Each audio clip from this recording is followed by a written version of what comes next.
material sense gratification. And the other thing is, he well knows that the consequences of material sense gratification are material suffering. Huh?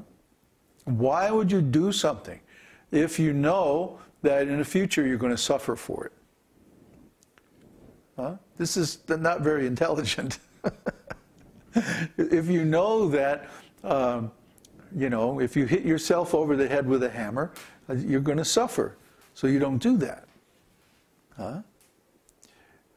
Similarly, if you know that if I take or accept this material sense enjoyment, I'm going to suffer in the future. And then you experiment and you prove it to yourself over and over again that, yes, every time I fall down from the regulative principles, I'm miserable. Huh? You do that enough times, eventually will sink in that, oh, maybe I just shouldn't fall down from the regulative principles. But what gives us the ability to remain steady is the realization of transcendental pleasure. That's very important. That's why a devotee is not only not attracted to sense enjoyment, he's actually kind of disgusted by it. You know? It's just like if you, what's a good example? If you're into really good music, like classical music or, you know, really fine jazz or Indian music or something like that, and then you hear some of this rap music or Britney Spears or something like that, you just go, ew. You know, your ears automatically just like, it grates on your ears. It's just like, ooh, ah. You reject it automatically. If you have developed a higher taste, see, a finer appreciation for a better quality, better aesthetic. So it's like that with spiritual pleasure. You know, once you've tasted this spiritual pleasure, you never want to go back to material pleasure. It's like, what's the use? What's the point? It's not at all attractive. It's ugly. It's crass. It's gross. It's, you know. So a devotee feels like that, detached. Emperor Bharata provides a typical example of detachment. He had everything enjoyable in the material world, but he left it. This means that detachment does not mean artificially keeping oneself aloof and apart from the allurements of attachment. That's a very important point. Even in the presence of such allurements, if one can remain unattracted by material attachments, he is called detached. See, in the neophyte stage, the devotee tries to use willpower. I'm not going to touch that chocolate. I'm not going to drink that Coca-Cola. I'm not going to take that cigarette or you know, whatever it is that we're attached to. Sex life is usually the main one. And it takes a willpower, and he keeps falling down and falling down again and again. And this is because he has not developed transcendental pleasure. See, as soon as that happens, then it's easy to give these things up. Of course, in the beginning, a neophyte devotee must try to keep himself apart from all kinds of alluring attachments. But the real position of a mature devotee is that even in the presence of all allurements, he is not at all attracted. That is the actual criterion of detachment. One time, Srila Prabhupada said, I could be in a room full of naked women and I would not be attracted. He said, that's the difference between me and you. He was talking to his sannyasi disciples. That you are forcibly controlling the senses. But my senses just, they don't have any attraction to these things. What's the attraction? See? If a devotee sees a naked woman, he thinks, oh, I should hook her up with Kṛṣṇa. Kṛṣṇa can satisfy her. I can't satisfy. Pridelessness. When a devotee, in spite of possessing all the qualities of pure realization, is not proud of his position, he is called prideless. In the Padma Purana, it is stated that King Bhagirath was the emperor above all other kings. Yet, he developed such ecstatic love for Kṛṣṇa that he became a mendicant and went out begging even to the homes of his political enemies and untouchables. He was so humble that he respectfully bowed down before them. There are many similar instances in the history of India.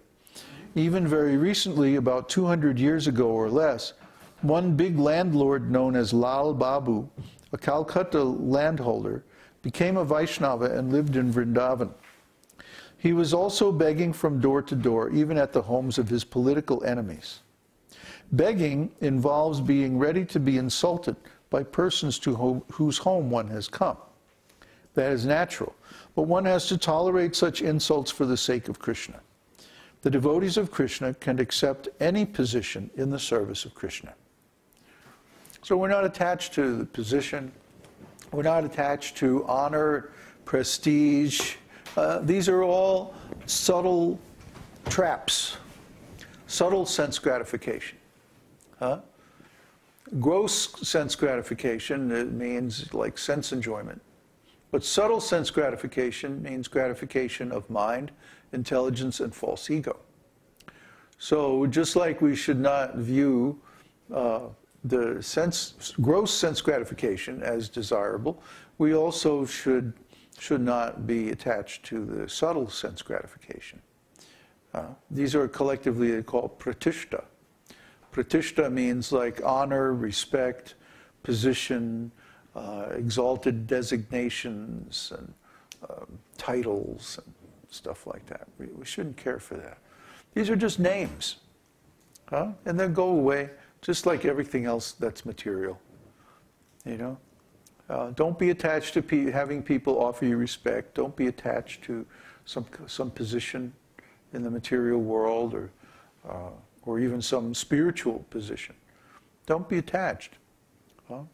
We feel, actually we have some position now of instructing or giving some spiritual knowledge, and we feel it as a great burden. It's a great responsibility. It would be much easier to live without this. But Kṛṣṇa wants it, and if Kṛṣṇa is pleased, then all right, we can do it for his pleasure. But we're not very attached to it. Great hope. The strong conviction that one will certainly receive the favor of the Supreme Personality of Godhead is called in Sanskrit ashabandha. Ashabandha means to continue to think, because I'm trying my best to follow the routine principles of devotional service, I am sure that I will go back to Godhead, back to home. In this connection, one prayer by Rūpa Gosvāmī is sufficient to exemplify this hopefulness. He says, I have no love for Kṛṣṇa, nor for the causes of developing love for Kṛṣṇa, namely hearing and chanting.